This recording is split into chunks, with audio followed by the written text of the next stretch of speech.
Ready to move in premium triplex villas at Bachapalli APR projects. Kothapalli భూములు ఇచ్చేసారు రైతాంగం. ఇచ్చిన భూములకి పరిశ్రమలు వచ్చినాయా, ఉపాధి అవకాశాలు వచ్చినాయా, పోనీ పరిశ్రమలు పెట్టని భూముల్ని తిరిగి రైతాంగానికి ఇచ్చారా? ఇది కూడా మీరు అడగండి. ఒక్కొక్క వైసీపీ నాయకుడు వస్తే మీరు అడగాల్సింది ఇదే.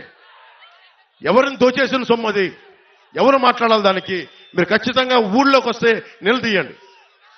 అలాగే బీచ్ రోడ్ ఉంది, ఉప్పాడ బీచ్ రోడ్, అది కోతకు గురవుతా ఉంటే ఎందుకు ఒక్క వైసీపీ నాయకుడు దాని మీద సరైన ప్రణాళికలతో ఎందుకు ముందుకెళ్ళలేదు? తీర ప్రాంతానికి కోత గురవుతున్నప్పుడల్లా ఎందుకు మాట్లాడలేదు? ఫిషింగ్ హార్బర్లు, ఫిషింగ్ జట్టీలు మత్స్యకార సోదరులకు ఎందుకు నిర్మించలేదు? ఇది కూడా ఆలోచించాలి. కోనపాకపేట, ఉప్పాడ, కొత్తపల్లి మండలంలో కోనపాకపేట, ములాపేట, ఉప్పాడలో ఈ తదితర గ్రామాల్లో కెమికల్ రిలీజ్ అయిపోయి అరవిందో వీళ్ళకి సంబంధించిన తదితర కెమికల్ ఫ్యాక్టరీస్ కాలుష్యం సముద్రంలో పెడతా ఉంటే మత్స్య సంపద నాశనం అయిపోతా ఉంది. దీని గురించి మాట్లాడేది ఎవరు? దీని గురించి నిలదీసేది ఎవరు? ఈ రోజున వైసీపీ నాయకులు వచ్చి ఓట్లు అడుగుతూ ఉన్నారు. మీరు అడగాల్సింది అది. నేను మీకు ఒకటే మాటిస్తున్నా, మత్స్యకార సోదరులందరికీ, ఏ బీచ్కి రోడ్డుకు ముంపు గురైందో, కోతకు గురైందో వాటికి ఆల్టర్నేటివ్ విధానాలు కనుక్కుంటాం. నేను ఒక సంవత్సరానికి ఒక ఎన్నికలకి రావట్లేదు. నేను పిఠాపురం, ఇది నేను గుండెల్లో పెట్టుకోవడానికి వచ్చాను. ఈ నియోజకవర్గాన్ని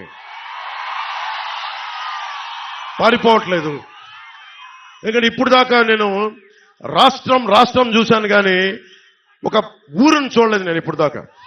ఆ నియోజకవర్గం శ్రీపాద శ్రీవల్లభుడు వెలిసింది, బషీర్ పాప దర్గా ఉన్నది ఆ నేల, ఆంధ్ర బాప్టిస్ట్ చర్చ్ ఉన్న నేల, కుక్కుటేశ్వరుడు వెలిసిన నేల, రామాలయం ఉన్న నేల, రామేశ్వరుడు ఉన్న నేల, ఈ దేవాలయాలు ఉన్న నేల. ఈ నేలకి నేను రుణపడి ఉంటాను. మీకోసం ప్రత్యేకంగా నేను ఇక్కడే మన వాళ్ళని అడిగాను, ఇక్కడ ఇల్లు తీసుకుంటాను. నేను ఖచ్చితంగా ప్రత్యేకించి 54 గ్రామాల బాధ్యత, ఒక పర్మనెంట్ ఆఫీస్ పెట్టి, కార్యవర్గాన్ని పెట్టి, నేను వర్మ గారి అనుభవం, ఉదయ్ శ్రీనివాస్ గారి యువరక్తం, వీటన్నిటితోటి ప్రత్యేకించి 54 గ్రామాల మీద నేను కులాలకి మతాలకి అన్నిటికీ అతీతంగా అని చెప్తున్నా. వెనకబడిన కులం అని లేదు, ఓసీ కులం అని లేదు, ముస్లిం అని లేదు, ఎస్సీ అని లేదు, క్రిస్టియన్ అని లేదు. నేను జాషువా విశ్వనరుణ్ణి, అందరినీ గుండెల్లో పెట్టుకుంటాను. ఎందుకంటే ఈ నేల, పిఠాపురం నేల చెప్తా ఉంది. ఒక ఆంధ్ర బాప్టిస్ట్ చర్చ్ 1905లో ఉన్నప్పటి నుంచి వెలిసింది. ఇక్కడ పెట్టారు. ఇక్కడ అలాగే బషీర్ పాపమ్మ దర్గా వెలిసింది. ఇది దాదాపు 5 దశాబ్దాల నుంచి ఆ పీఠం ఇక్కడ ఉంది. అలాగే దత్తుడి పీఠం కానీ, ఇవన్నీ మనకి భారతదేశంలోనే. నేను పిఠాపురం వచ్చానని తెలిసిగానే మనకి నేషనల్ ఛానల్స్ వచ్చినాయి. నేను వాళ్ళు ఒకటే చెప్పాను, భారతదేశంలో పిఠాపురం ఖ్యాతిని మొత్తం అందరికీ, దేశం మొత్తం తెలియజేస్తాం. దీన్ని నెంబర్ 1 మోడల్ నియోజకవర్గంగా తీర్చిదిద్దుతాం. ఇక్కడ ఇంతమంది యువతున్నారు. యువతకు సంబంధించి ఒకటే అడుగుతున్నాం, మీకు 25 సంవత్సరాల భవిష్యత్తు కావాలా, ఒక 5,000 జీతం కావాలా? మీరు ఆలోచించుకోండి. మత్స్యకార యువతనే తీసుకుందాం. మీకు జట్టీలు కావాలా, లేదంటే 5,000 డబ్బులు నెలకు 2 నెలలకు ఒకసారి పడేస్తే సరిపోతుంది? మీరు ఆలోచించండి. జట్టీలు పెడితే మీ సంపద మీరు సంపాదించుకోవచ్చు. జట్టీల మీద నిర్మాణం జరగదు, బీచ్ల మీద జట్టీల నిర్మాణం జరగదు. ఎందుకంటే మీరు ఎప్పుడు దేహి అంటా ఉండాలి ప్రభుత్వాలని. నేను చెప్తున్నా, మీరు ఎవరిని దేహి అనే పరిస్థితుల్లో నేను పెట్టను. మీరు 10 మందికి ఇచ్చే స్థానంలోనే పెడతాను నేను. నేను హుద్హుద్ తుఫాన్ అప్పుడు శ్రీకాకుళం వెళ్తే రణస్థలం దగ్గర ఒక యువకుడు చెప్పిన మాట, మీలాగా ఒక యువకుడు కడుపు మండి ఒకటే మాట అన్నాడు. తుఫాన్ వచ్చినంత నలిగిపోతా ఉంటే వాళ్ళు అన్నారు, ఒకసారి 10 కేజీలు బియ్యం ఇచ్చి చేతులు దులుపుకుంటా ఉంటే ఒకటే అన్నాడు, అన్న మాకు కావాల్సింది 10 కేజీలు బియ్యం కాదన్నా, ఒక 25 సంవత్సరాల భవిష్యత్తు ఇవ్వండి. సగటు యువకుడి తాలూకు మనోవేదన 2047 ఎంతో దూరంలో లేదు.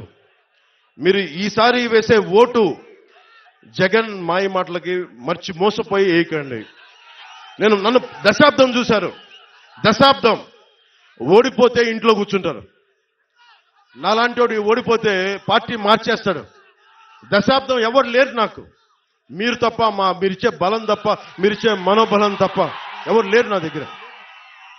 దాన్ని నమ్ముకునే దశాబ్దం పార్టీ నడిపాను. షర్మిల గారు, జగన్ గారి చెల్లెలు, ఆవిడ కూడా కాంగ్రెస్ లో విలీనం చేసేశారు పార్టీ. జనసేన ఒక్కటే ఆటుపోట్లు తింటూ మనకి ఉప్పాడ సముద్రం కోత గురైన నిలబెట్టుకునే ఉన్నాం జనసేన పార్టీని. అంటే ఎందుకు ఇంత నిలబడ్డామంటే, నేను నిలబడటానికి మీ వెన్నంటే నడవడానికి నేను నిలబడే ఉన్నాను ఇక్కడ. ఇప్పుడు రఘురామ్ రాజన్ గారు RBI governor, farmer RBI governor, ఆయన ఒకటే మాట అన్నారు, 2047 విజన్ కి యువతకు ఉపాధి అవకాశాలు కావాలంటే మీకు స్కిల్ డెవలప్మెంట్ కావాలి. మనకి పిఠాపురంలో స్కిల్ డెవలప్మెంట్ సెంటర్స్, మీకు 20 సెక్టార్స్ లో మీకు స్కిల్ డెవలప్మెంట్ సెంటర్స్ తెచ్చే బాధ్యత, మిమ్మల్ని ఉపాధికి అర్హతలు తెచ్చే బాధ్యత నేను ప్రత్యేకించి తీసుకుంటాను. నేను ఎందుకు మాట చెప్తున్నానంటే, నాకు మీకు ఏం తేడా లేదు. ఎందుకు చెప్తున్నాను, ముఖ్యంగా యువతకి చెప్తున్నాను. పవన్ కళ్యాణ్కి మీకు ఏం తేడా లేదు.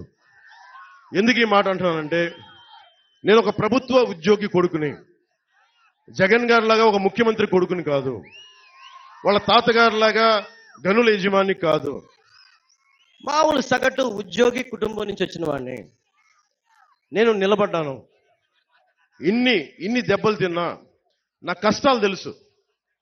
మా అన్నయ్య గారిని ఒకటే అడిగా, ఆయన కూర్చొని ఏం పని చేయాలంటుంటే, నాకు 5,000 రూపాయలు సంపాదించే పని చెప్పన్నాను. అది ఏం వద్దు నాకు. ఆయన అటు ఇటు తిట్టి నాకు నేర్పించింది ఒక యాక్టింగ్ ట్రైనింగ్ పంపించారు నన్ను, అంతే. ఆ యాక్టింగ్ ట్రైనింగ్ ఒక స్కిల్ డెవలప్మెంట్. అది ఎలా నటించాలి, ఏం చేయాలని ఒక స్కిల్ డెవలప్మెంట్ నాకు ఇస్తే, అది ఈ రోజున మిమ్మల్ని గుండెల్లో పెట్టుకునే వ్యక్తిగా పవన్ కళ్యాణ్గా మీ గుండెల్లో పెట్టుకోండి అని ఎందుకు చెప్తున్నానంటే, ఒక స్కిల్ డెవలప్మెంట్ కానీ మీకు ఉంటే, చేపల్ని తెచ్చివ్వడం కాదు, పట్టించే విద్య నేర్పించాలి. అందుకని నేను ఇంతమంది యువతకి నేను మాటిస్తున్నాను. పిఠాపురం నుంచి ఆంధ్ర యువతకి కానీ, తెలుగు యువతకి కానీ, ముఖ్యంగా పిఠాపురం యువతకి, అన్ని కులాల్లో ఉన్న యువతకి, మీరు ఓట్లు వేసేటప్పుడు మన కులమా కాదా అని చూడకండి.